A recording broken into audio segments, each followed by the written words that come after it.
Hi, I'm Kevin Mitnick, formerly a black hat hacker and the most wanted hacker in the world. Today I'm a white hat hacker, so I help organizations like yours stay secure and help your employees have better security hygiene. So what's the number one threat to your organization today? It's ransomware. What exactly is ransomware? It's malicious software that once it gets into your environment, it scrambles or encrypts all your files so you no longer have access to it. So how do the bad guys get ransomware into your network? The number one way is through spearfishing. That's where the bad guy sends malicious emails to your employees, and if they click on a link, open up an attachment, it infects their computer with ransomware and scrambles all their files and even the files that are on network shares. So the threat of ransomware is actually evolving into what I call Ransomcloud. And this is how the bad guy deploys ransomware into your cloud services like Office 365. So over here on the right, I have a Windows 10 laptop that's all up to date with the security patches. It's running the latest antivirus definitions. This is the typical laptop that might be in your environment. And we're also logged into Office 365, as you can see. And you can see that my emails are pretty much normal, what you might see. I'll go through a couple of them and we could actually read those emails. Over here, I have the hacker console. You see it's logged into an application called Sapo. This is the attacker in the cloud. And the attacker is going to be able to send a spearfishing attack to the victim, which is over here. And once the victim falls for the spearfishing attack, you'll see what the attacker could do with their cloud-based email. So what are we going to do for the pretext, the con, the fish? Is we're going to pretend to be a division of Microsoft that's deploying a new product called Anti-Spam Pro. Anti-Spam Pro will be a product that helps eliminate spam on their Office 365 account. So let me show you how it works. So we're going to pretend to be support at antispampro.com. We're going to be Anti-Spam Pro as the company name. The victim is going to be me. I'm going to type in my name as well. Right now that's been set. I'll zoom in a little bit so you can see this. And then I'm going to click Create. And what Create does, it will send the spearfishing attack. Pay attention to the upper right-hand portion of the screen. I'm going to click Create. You'll see up here that it should say Sent in a moment. There it goes. It says the email has successfully been sent. That's the attacker sending the spearfishing email to my account over here. And as you can see, I just received an email from Anti-Spam Pro. Let's take a look and see what it says. So I'm going to be the victim here. I'm going to double click the email. It's going to have the Microsoft branding in it, as you can see. And basically it's a message that says, as a part of our effort to improve the experience of all our customers and to eliminate spam-based email, we're offering you to enable the service. And if you want the product, the only thing you have to do to enable it is click the following link in the email. Just click the link. So let's go ahead and do it. It's going to ask me to, re-authenticate, which is normal.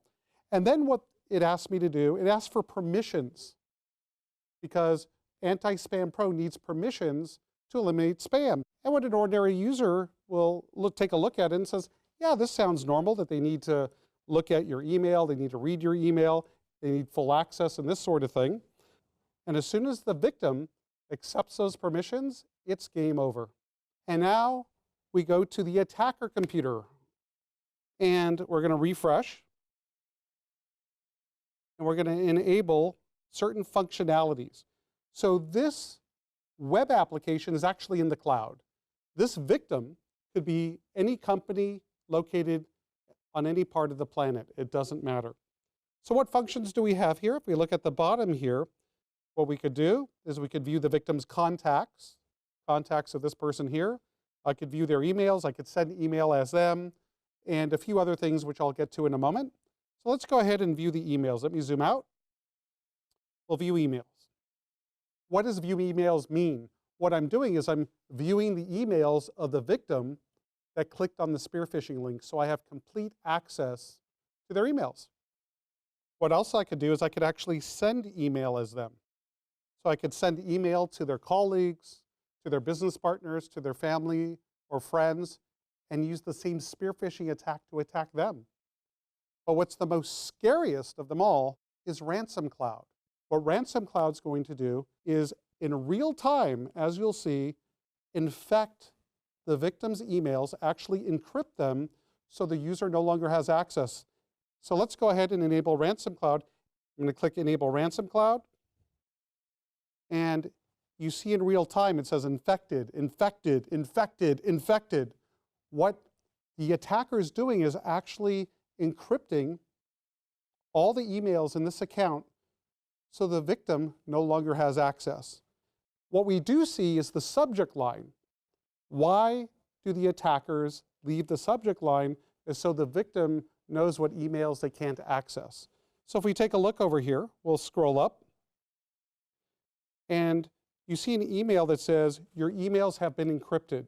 If you ever get that type of message, you're going to have a very bad day. So let's take a look at the message. I'm going to double click the email, and I get this scary message. This is what exactly a ransomware attack looks like. We have a message that says, your emails have been encrypted. It explains that your attachments have been encrypted as well, and you will no longer have access to it unless you send $300 of Bitcoin, which is a cryptocurrency, to this Bitcoin address, which belongs to the criminal, the bad guy. So unless you pay the ransom, you'll no longer have access to your email. A pretty scary thing. So what can you actually do about this type of attack? I strongly recommend that you consider a managed service provider. These are the individuals that are trained to help you remediate and recover from this attack without reinfecting your environment. What traits of a managed service provider should you look for? Well, one, that could make it a priority to educate your employees not to fall for phishing attacks. Phishing attacks are the #1 way an attacker is going to deploy Ransomcloud into your environment. Also to deploy defensive technologies like EDRs, which are endpoint detection and response tools to detect malware such as ransomware. So these tools that are like antivirus software could hopefully stop the ransomware in its tracks even though the victim clicked on it. Your MSP should have really good support. So if you ever have a problem, they'll come by your side and help you recover.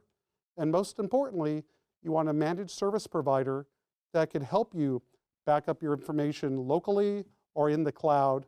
And of course, you should consider using a SaaS protection service to, again, protect your organization from this type of threat. So there you go. Stay safe out there. And remember, you have to protect yourself against these types of attacks because they can have a substantial effect on your business.